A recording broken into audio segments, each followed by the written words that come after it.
She used to say I was her knight, forever bound to return to her queen. I finally proved her wrong by resigning from the game. I sat in the driver's seat, the familiar scent of leather and her perfume clinging to my jacket. The rain blurred the lights of her apartment building into shimmering tears against the glass. 2:17 a.m. Another script, same actors. This time, it was because I glanced at my watch during her story about a coworker's new haircut. "Am I boring you, Adrian?" she'd hissed, her voice dropping to that dangerous, liquid-cool tone. "Or are you just mentally calculating how many minutes until you can leave?" "Lena, it's not that. I have an early client call tomorrow. It's past 2. The client is more important than me, than us." Her eyes, those mesmerizing pools of hazel that once held constellations for me, had narrowed into slits. "Let me guess. It's that new account manager, the one with the bright smile." She air-quoted my own compliment from a week ago, thrown back as evidence. It was futile, explaining that the client was a 70-year-old man who collected vintage tractors. Logic had left the building an hour ago. Chased out by the rising tide of her suspicion, the argument crested as it always did, with the sound of shattering glass. Not my phone this time. I'd learned to keep it in my pocket, but the framed photo of us from a trip to the coast, a memory she now claimed was fake because I looked too happy in it, which must have meant I was cheating. "Get out," she'd whispered, the calm after the storm that was never truly calm. "Just get out." And I did, like a programmed automaton. I walked to the elevator, rode it down, and got into my car. The script said I would sit here for an hour, maybe 2, until the torrent of text shifted from fury to longing. Then I would trudge back upstairs, my shoulders bearing the weight of apologies for crimes I didn't commit, and the cycle would reset. My phone, safe in my hand, lit up. The cracked screen from last month's incident displayed her name. "Lena, you're still in the lot. I can see your headlights. Stop being pathetic and come back. I'm not going to beg." "Lena, fine. I'm sorry I broke the frame. You know how I get. I just love you too much. It makes me crazy. Lena, Adrian, come upstairs. We can forget this. I'll make it up to you." I watched the bubbles appear and disappear, knowing the next message by heart before it arrived. "Lena, you'll come back.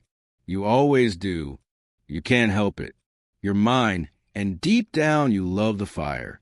You'd be bored with anyone else." For 2 years, that had been the gospel according to Lena. Our love was a grand, tumultuous opera, and her jealousy was just proof of her passion. My consistent returns were proof of my devotion, my inability to resist the gravitational pull of our once-in-a-lifetime connection. "You can't resist me." The words glowed on the screen, not a statement of fact anymore, but a challenge laid at my feet, a gauntlet thrown in a war I never knew I was fighting. I put the car in drive. The engine's growl sounded different this time, less like a sigh, more like a roar. As I pulled out of the parking spot, a final text flashed. "Lena, you'll be back tomorrow, and you'll be sorry." I drove home to my own quiet apartment. For the first time, the silence didn't feel like emptiness. It felt like space. She was right about one thing. I always came back. But can't resist? That was a hypothesis I was now willing to test. The next morning, I woke to the digital aftermath. 34 messages. The predictable arc. Indignation, cold silence, venomous accusations, poetic sorrow, and finally, the regal command. "Lena, the silent treatment is juvenile. I expect you for dinner at 8. Bring those pastries from the French place. And don't be late." The sheer, unshakable certainty. The royal decree. It was the "don't be late" that did it. The assumption that her will was the law of my land. I typed the 2-word reply. "Me, let's see." The response was immediate. "Lena, what is that supposed to mean?" Lena, Adrian. Lena, are you trying to hurt me? Is this a power play? Lena, fine. Play your games. 8 p.m. I didn't reply. Instead, I did something that felt both radical and ridiculously ordinary. I went for a long run. The burn in my lungs was real, clean pain, not the convoluted psychic ache of her dramas. Then I called an old friend, Ben, and met him for lunch.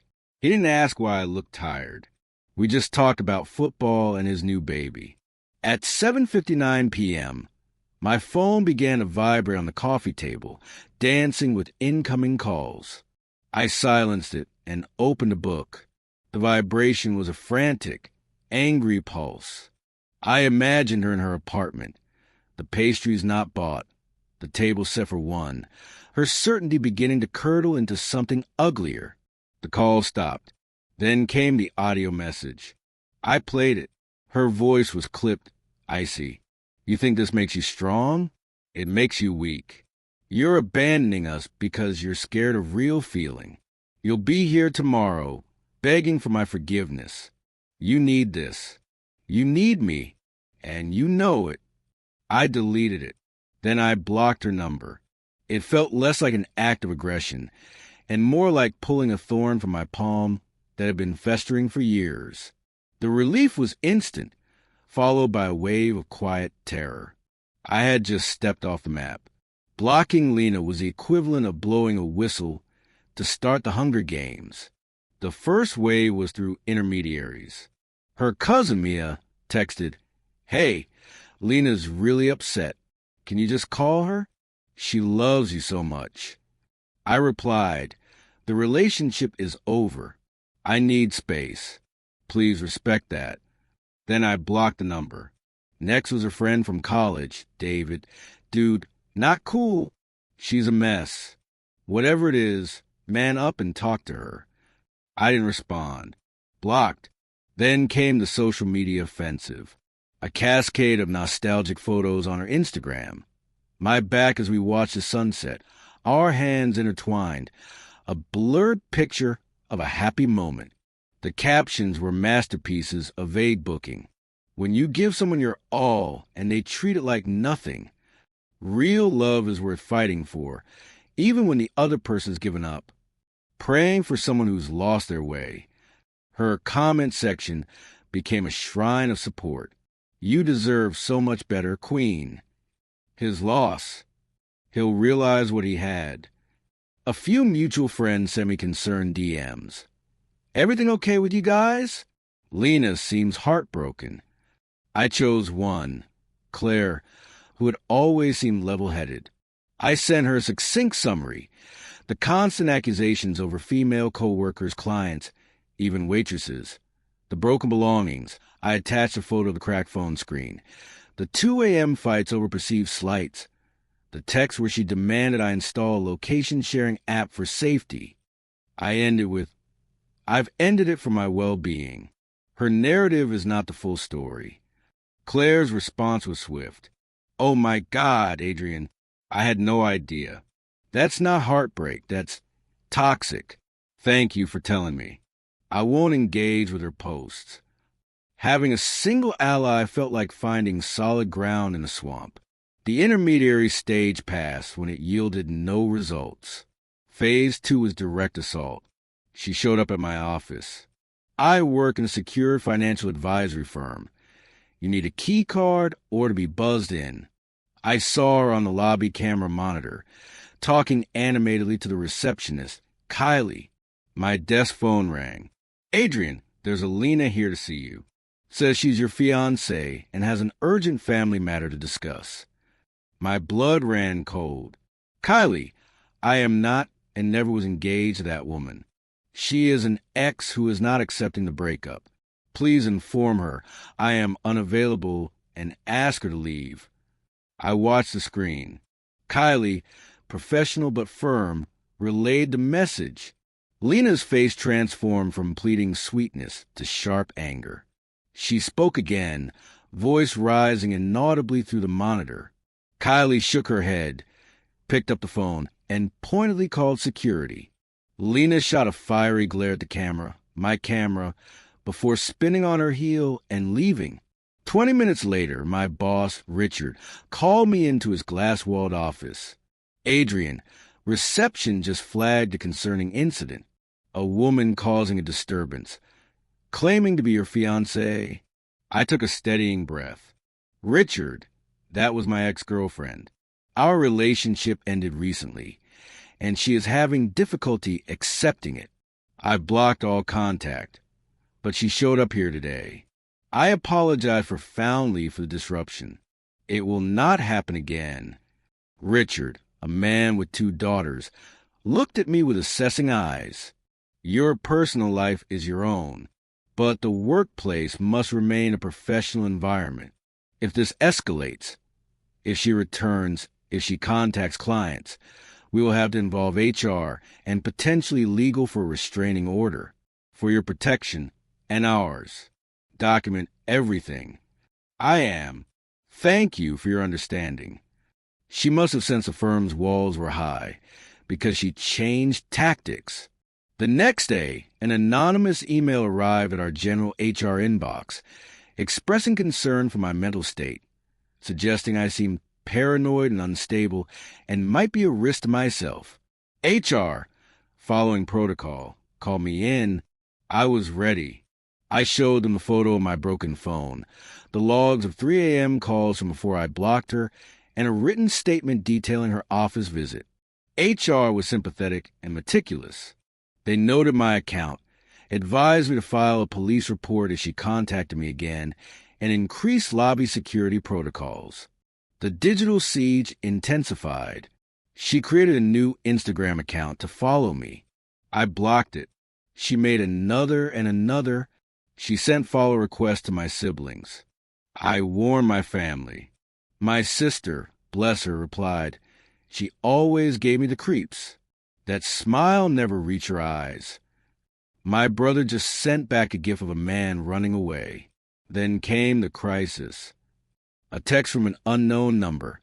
"Adrian, it's Lena. I'm at St. Jude's ER. I fell. I'm scared. Please come." A cold fist clenched my heart. Despite everything, the instinct to protect, to help, was a neural pathway she had built well. But Richard's words echoed, "Document everything." I didn't reply. Instead, I called St. Jude's Hospital mainline. "Emergency department, can you help you?" "Yes, I'm trying to verify if a patient has been admitted." "Lena Vance." "One moment."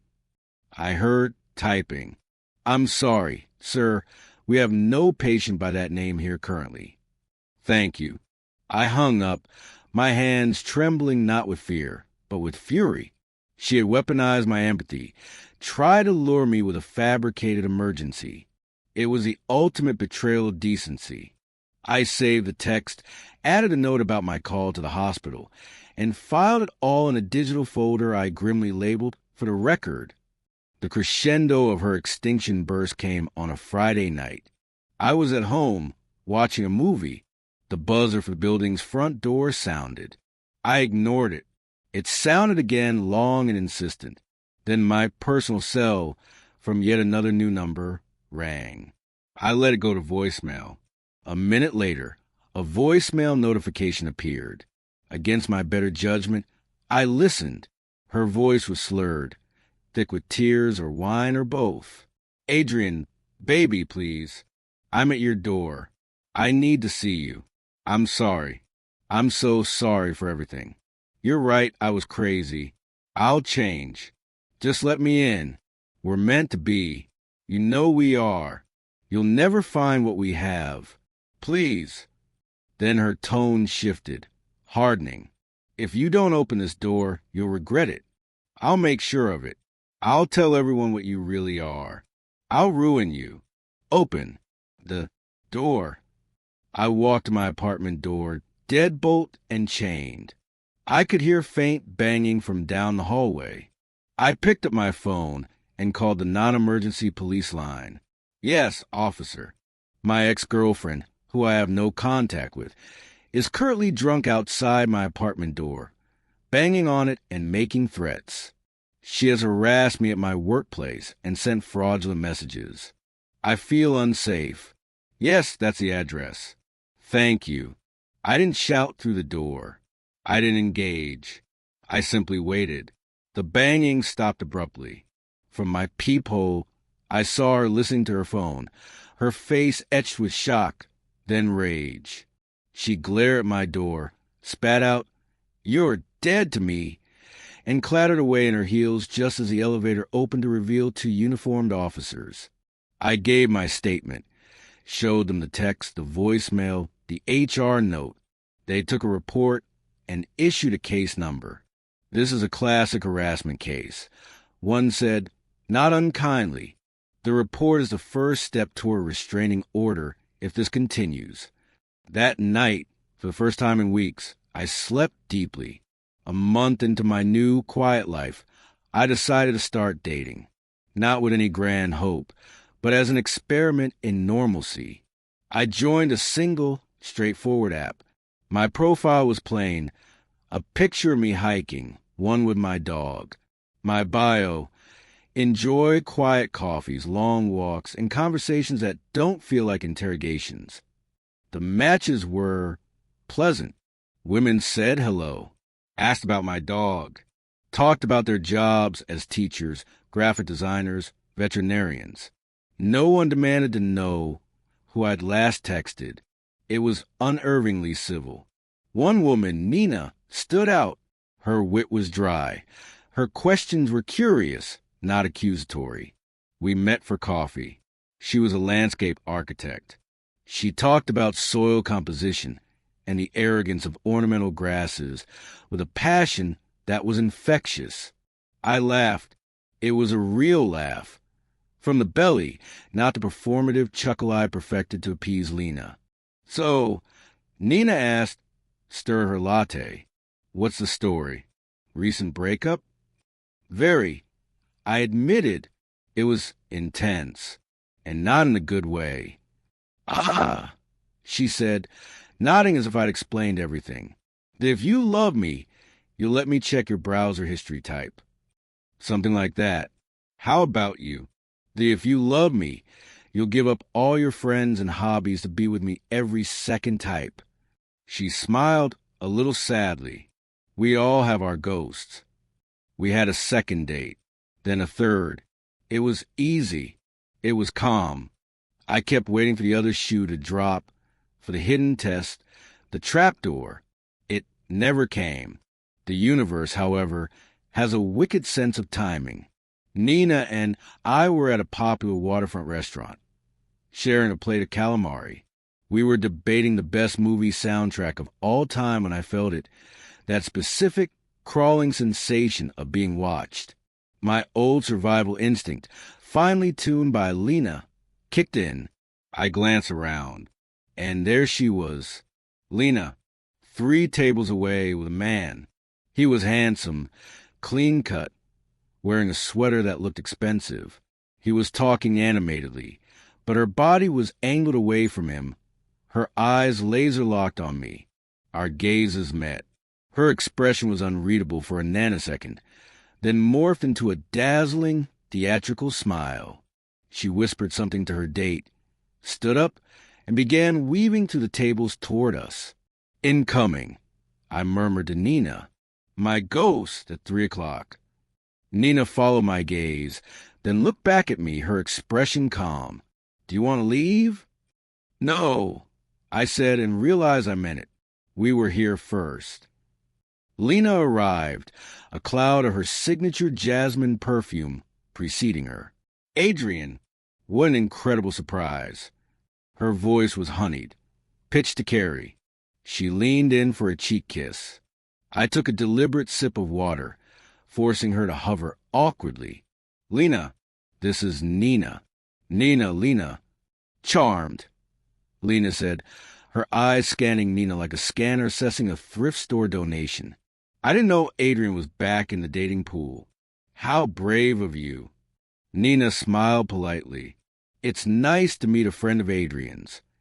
"Oh, we're much more than friends," Lena trilled. placing a hand on my shoulder. I shrugged it off. Aren't we, darling? Some connections just can't be severed. She turned her full attention back to me, ignoring Nina completely. You look well. The gym? I always said you should go more often. Actually, I started after we broke up. I said evenly. We didn't break up, she said, her smile tightening. We hit a rough patch. You needed space to grow up, apparently. Her eyes flicked to Nina. He can be very immature. Nina leaned forward, her voice a model of polite curiosity. Lena, was it? Adrian's told me a bit. You're the one who used the time in his showers, right? To make sure he wasn't texting other women in there? Fascinating system. Lena's face went still. The mask slipped, revealing pure, undiluted malice for a split second before she slapped it back on. He tells stories. He loves to play the victim. She looked back at me. We need to talk. Privately. This is important. No, we don't, I said. Her date, noticing prolonged absence, approached. He looked concerned and vaguely embarrassed. Lena, is everything okay? She instantly transformed, clutching his arm. James, this is Adrian, my old friend I told you about. The one who had that little breakdown after we parted ways. She infused the word with so much pity it was nauseating. James extended a hand. James, nice to meet you. He had a firm, honest handshake. Adrian, I said, good luck, man. The words were out before I could stop them, loaded with a meaning only he and I might someday understand. James's eyes widened slightly. He looked from my calm face to Lena's tense one, to Nina's placid expression. A faint confusion clouded his features. Let's go back to our table, James, Lena commanded, her voice losing its sweetness. But our food just... Now. She pulled him away. He threw an apologetic glance over his shoulder. They argued in hushed, intense tones for a minute, then threw cash on the table and left. Lena didn't look back. Nina let out a low whistle. Wow, she's a lot. That's one word for it. The shower thing was a guess, Nina admitted, but it's a common tactic. My ex used to count the number of times I said, like in conversation. Said it was a sign I was dumb, and he was slumming it. We clinked glasses. The meal after that tasted even better. The backlash was swift. That night, a new number texted me. Unknown, you humiliated me. You set that little scene up. That playing girl is a downgrade, and she's using you. James is a VP. He's everything you wish you were. When she dumps you, don't even think of coming back. You're dead to me. I didn't reply. I just added the screenshot to the folder. But Lena wasn't done. She began a smear campaign on social media, a series of increasingly unhinged posts about narcissistic abuse, emotional abandonment, and how weak men target strong women to break them. She tagged my workplace in a post about corporate enablers of psychological abuse. HR simply added it to my file. Then James found me on LinkedIn. James, Adrian, this is awkward. Lena's James. We need to talk. Can I call you? We connected on a call that evening. He sounded exhausted. Man, I owe you an apology for that scene at the restaurant. Not your fault. How long have you been seeing her? 3 weeks, he said, the shame palpable in his voice. She love-bombed me hard. Said her last boyfriend was emotionally abusive and had a breakdown. She made it sound like you were some monster. But at dinner, the way she looked at you, that wasn't hatred. That was ownership. And the shower thing your date mentioned, she asked for my phone passwords last night. Said real partners have no secrets. I sighed. Run, James. Fast and far. Document everything. She will fake emergencies. She will show up at your job. She will break things and blame you. Christ, he breathed. It felt off, but she's so compelling. And then she'd cry and say I was abandoning her like everyone else. I know the script, word for word. We talked for 20 minutes. I gave him the same advice Richard and the police had given me. He was grateful, horrified. A week later, he texted me. Restraining order filed. She keyed my car and called my mother to say I gave her an STD. Thank you. You saved me months of hell. Lena's social media became a storm of vengeful posts. When you expose a coward, they send their flying monkeys. Real queens are always alone because kings are scared of their power. The comments from her sycophants were more fervent than ever. But I noticed something new, a desperation in the post's frequency, a shrillness in the claims. The kingdom was feeling empty. 6 months later, Nina and I are a solid, unexciting we. We bicker over who does the dishes. We plan weekend trips to see fall foliage. My phone is a tool, not a ticking bomb. My time is my own. I was at a professional networking event of all places when I saw a familiar, slumped posture at the bar. James. He waved me over. Fancy meeting you here, he said, a tired smile on his face. I owe you a drink. A whole bottle, actually. We found a quiet corner. She finally stopped. I asked. After the restraining order, she shifted targets. Started blasting some guy named Marcus on social media. I heard from a friend she got fired from her job for making a scene, accusing her boss of sexual harassment because he promoted another woman. I wasn't surprised. The playbook had limited pages. She just kept recasting the lead role. The true poetic justice, however, arrived via my friend Ben's wife, Sophie. We were at their house for a barbecue. Sophie was ranting about her new part-time job at a high-end interior design studio. The owner is amazing, Sophie said, but she just hired this new junior designer. A total nightmare. Beautiful. Charming to clients, but a devil to work with. She's already accused a bookkeeper of stealing her commissions, told a client the lead designer was jealous of her talent, and threw a vintage vase against a wall because she didn't like the fabric sample order. The owner is trying to fire her, but she's threatening a lawsuit for discrimination. A cold trickle of recognition went down my spine. What's her name? Lena. Lena Vance. Why? Do you know her? Ben choked on his beer. Nina put a gentle hand on my arm. She's my ex. I said, my voice flat. Sophie's eyes went wide. The phone thrower? The very same. Oh, this is too good, Sophie said, a predatory grin spreading across her face. The owner is my best friend from college. She's livid but scared of the lawsuit threat. This woman, Lena, is claiming a hostile work environment, saying everyone is gaslighting her. Does she have evidence? Documentation?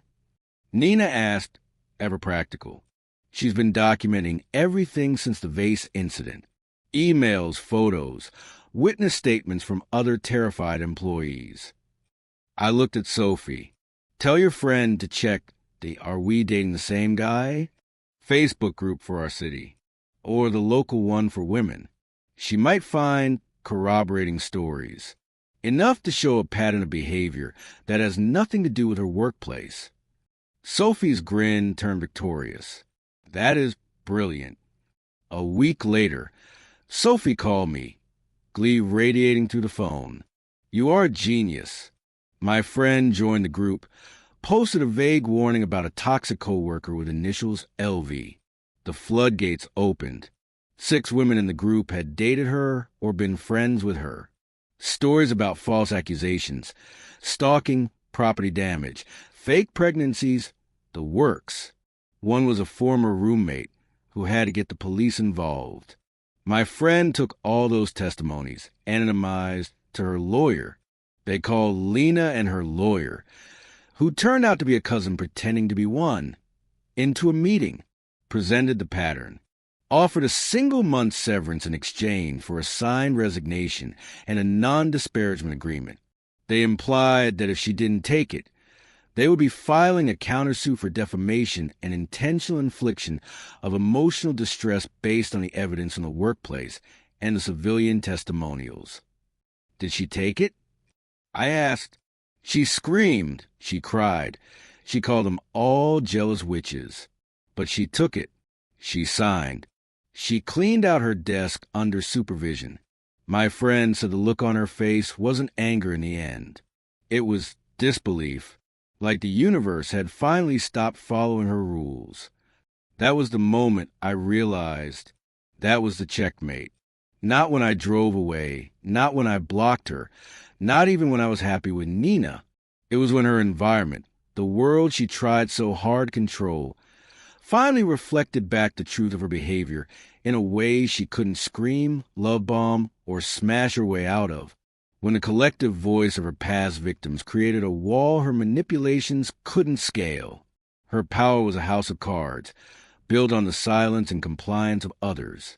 We started talking, comparing notes, and the whole structure collapsed.